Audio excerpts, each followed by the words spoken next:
Welcome, in front of me is a Sony Xperia 5 and today I'll show you how to enable the developer options.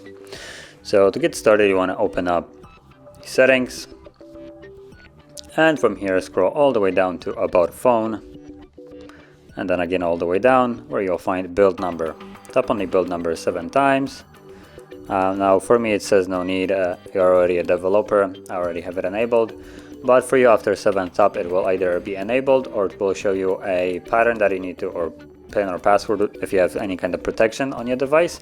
It will basically force you to confirm it before it enables the developer options. So from there we can go back and then go into system, and from here we should see developer options right here. There it is.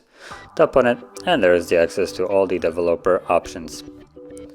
So as you can see, now I wouldn't really mess around in here switching on and off things at random if for instance you don't know what they do.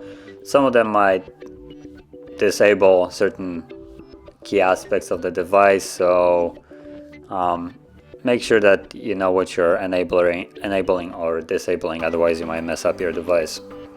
But that is basically how you would enable it. So if you found this video helpful, don't forget to hit like, subscribe, and thanks for watching.